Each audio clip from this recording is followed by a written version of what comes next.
മലമ്പുഴയിലും തൊട്ടടുത്തുള്ള പ്രദേശങ്ങൾ, ഇവിടെ മലമ്പുഴ അസംബ്ലി, കോങ്ങാട് അസംബ്ലി, അങ്ങോട്ട് പോയി കഴിഞ്ഞാൽ ആലത്തൂര്, തരൂര്, ഈ പ്രദേശങ്ങളിൽ നിന്നൊക്കെ ഇവിടെ ജയിക്കാൻ ആവശ്യമായ വോട്ടുകൾ സമാഹരിക്കുക എന്നുള്ളത് UDFിൻ്റെ പ്രഖ്യാപിത നയമായിരുന്നു. ജയിക്കാൻ ആവശ്യമായ വോട്ടുകൾ, BJPയെ മറികടക്കാൻ ആവശ്യമായ വോട്ടുകൾ എന്നായിരുന്നു. നിർഭാഗ്യവശാൽ അതിൻ്റെ ഒരു ധാരണയായിട്ട് UDF ക്യാമ്പ് ആദ്യത്തെ 4 മാസങ്ങളിലും ഇവിടെ ബൈ ഇലക്ഷൻ വരുമെന്ന് പറഞ്ഞ 4 മാസങ്ങളിലും അതിനുവേണ്ടി അണിയറ പ്രവർത്തനങ്ങൾ നീക്കിയത്. അതിൻ്റെ അടിസ്ഥാനത്തിൽ UDFും ഇനി ജയിക്കാനുള്ള വോട്ടുകൾ ഏറ്റവും കൂടുതൽ കണ്ടെത്താൻ BJPയെ സംബന്ധിച്ച് സാധിക്കുക മലമ്പുഴയിൽ നിന്നാണ്.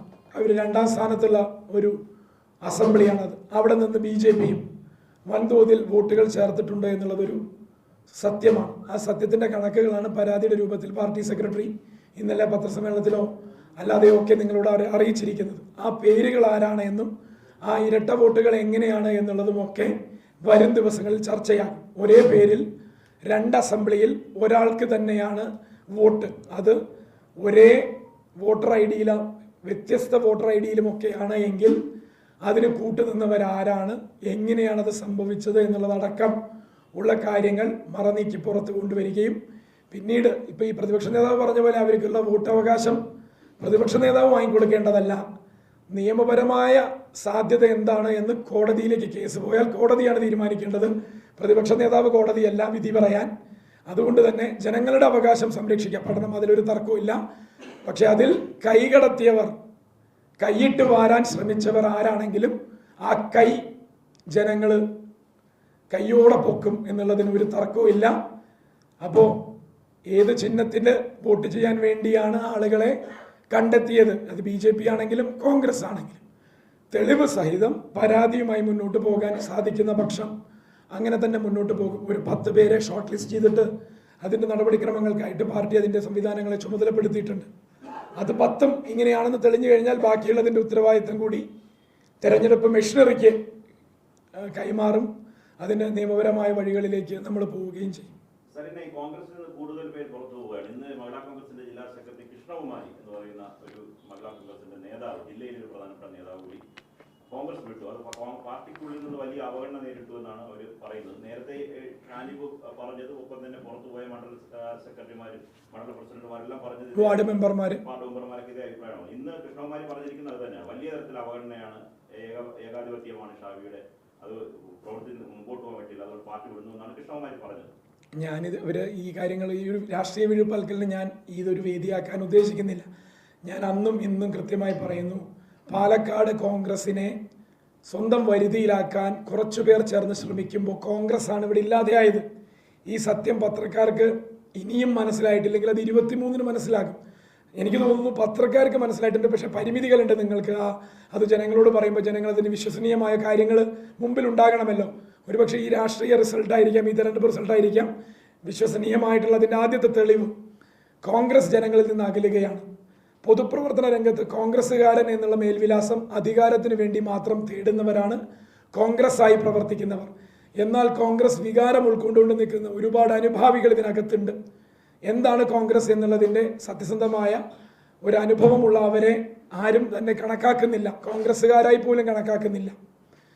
യഥാർത്ഥ കോൺഗ്രസ്സുകാർ പാർട്ടിക്ക് പുറത്തും കോൺഗ്രസ് എന്ന് പറയപ്പെടുന്നവർ അധികാരത്തിന് വേണ്ടി മാത്രം ആ മേൽവിലാസത്തിൽ കടിച്ചു തൂങ്ങുകയും ചെയ്യുന്ന ഒരു പ്രവണതയായിരിക്കും നവംബർ 23-ന് ശേഷം പ്രകടമാവുക. ഈ കേവലം ഒരു പേര് മാത്രമല്ല, ഇനിയും എത്രയോ പേർ ഇലക്ഷന് മുന്നേയും ശേഷം, ഇതൊരു ഇലക്ഷന് മുൻനിർത്തിക്കൊണ്ട് നടക്കുന്ന കാര്യങ്ങളുമല്ല, ഇതിന് ശേഷവും ആളുകൾ ആ പ്രസ്ഥാനം ഉപേക്ഷിക്കേണ്ടി വരും. കാരണം അവിടെ ഞാൻ വീണ്ടും പറയുന്നു, അധികാരത്തിലേക്കുള്ള കുറുക്കു വഴികൾ തേടലല്ലാതെ ജനങ്ങളിലേക്കുള്ള നേർവഴികൾ തിരയാൻ ഒരു താല്പര്യവുമില്ലാത്ത ഒരു പ്രസ്ഥാനം ഇനി ഏറെ വൈകാതെ തന്നെ കേരളത്തിൽ ഒരു സ്ഥാനമില്ലാതെയായി തീരുമെന്നുള്ളതിന് ഒരു തർക്കവുമില്ല.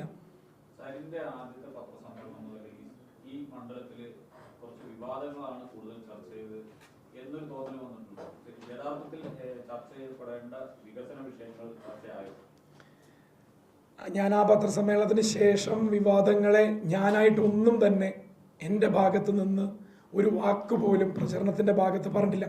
ചോദ്യങ്ങൾക്ക് മറുപടികൾ പറഞ്ഞിട്ടുണ്ട്. നിങ്ങൾ ഈ ചോദിക്കുന്ന ചോദ്യങ്ങൾ പോലെ വന്ന ഏത് വിവാദ വിഷയത്തിനും എൻ്റെ മറുപടികൾ പറഞ്ഞിട്ടുണ്ട് എന്നല്ലാതെ കഴിഞ്ഞ 25 ദിവസത്തോളമായി ജനങ്ങളുടെ അടുത്ത് പറഞ്ഞുകൊണ്ടിരിക്കുന്നത് പാലക്കാടിന് വേണ്ടി ചെയ്യും എന്നുള്ളതാണ്.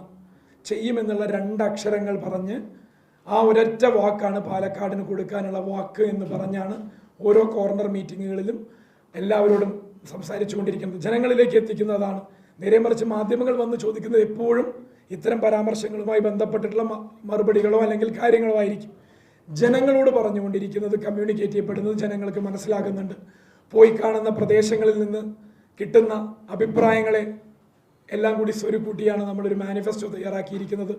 ഡോക്ടേഴ്സ് സൂപ്പർ 7 എന്ന് പറയുന്ന 7 ഒരു പക്ഷേ അതിനൂതനമായിട്ട് നമ്മുടെ ഒരു സാധ്യതകൾ എങ്ങനെയാണ് പാലക്കാടിൻ്റെ വളർത്തിയെടുക്കേണ്ടത് എന്നുള്ളതിൻ്റെ ഒരു കൺസെപ്റ്റ് നോട്ട് നമ്മൾ ഓരോ ദിവസങ്ങളിൽ ഓരോ പദ്ധതികൾ അവതരിപ്പിച്ച് ചെയ്തു തുടങ്ങുന്നുണ്ട്.